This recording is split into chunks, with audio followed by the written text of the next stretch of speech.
Kasama po natin live si Parisha Ko, siya pong Recruitment Officer ng Jaikin Resource Corporation. Umagang kay ganda sa'yo. Magandang umaga din. Napaka-unique ng pangalan mo, Parisha.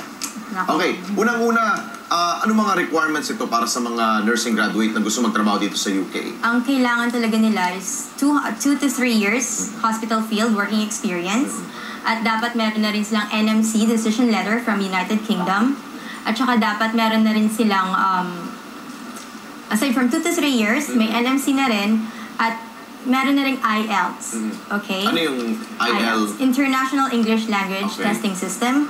So, dito makikita natin kung gaano sila kagaling sa lingwaheng Ingles. Kasi, obviously, sa UK, kailangan natin mag-Ingles. Makikipag-usap tayo ng Ingles sa mga British, sa Briton, di ba? So, kailangan talaga mapag-aralan kung malalaman natin kung gaano sila kagaling at karunong, kung paano natin makipag-usap sa mga Briton. Ito pa Parisha, ang UK ba, ngayon lang ba silang naghahanap ng mga Filipino nurses? Hindi naman. Kasi before, statistically, 2001, 5,300 na nurses ang pinapadala natin abroad. Okay? And then 2002 onwards hanggang ngayon, pababa ng pababa. So, naging 2,800 na lang, 2002, 2003, onwards, pababa. So, which is last year, sabihin natin, mga 600 nurses lang napapadala. So, ngayon, gusto nating ibalik ulit kung anong meron noong 2001. So, by 2010, minamarket at tina-target talaga natin na ma-reach natin ulit yung 5,000 nurses na makapag-work abroad.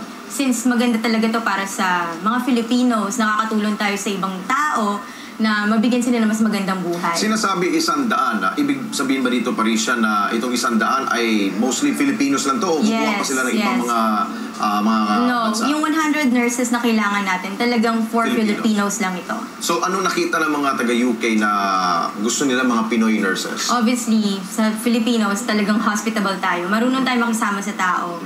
At marunong tayo mag-alaga, kapwa-tao. So, sa lahat sa undoy na nangyari nito, talagang nagtulungan tayo. So, ito, ipapakita rin natin sa mga Briton, o kung hindi man sa Briton, sa mga Amerikano, na marunong talaga tayong tumulong kapwa. Okay, Parisha, alam natin ang POA nagbanta na at nagbigay ng warning sa ating mga would-be nurses dito sa ibang bansa.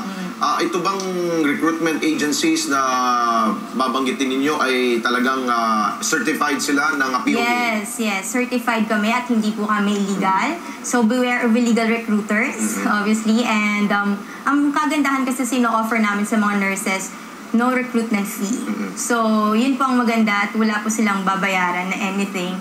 So, yun lang. In terms, yung balikan ko lang doon sa mga requirements, ang Amerika ay naghahanap sila yung mga NCLEX ba, mga CGFNS. Ito sa UK, meron pa bang ibang? Meron din. Para sa NMC ang tawag naman sa UK, Nursery Midwifery Council. So, similar lang naman sila. Pinakaiba lang yung UK, NMC, sa Amerika, NCLEX. At Parisha, anong mga numero dapat nilang tawagan at kung meron kayong website? Okay, so kung gusto nyo tumawag, interesado kayo mag-apply, just simply go to www.workabroad.com.ph or go to our website, www.jaikin.com.ph, at saka matatawagan kami sa mga numero 416-8450. Okay, maraming salamat Parisha Ko. Siya po ang Recruitment Officer ng Jaikin Resource Corporations. Kaya sa mga nais na maging nurse sa UK, abay, kunin niyo na po yung chance na yan.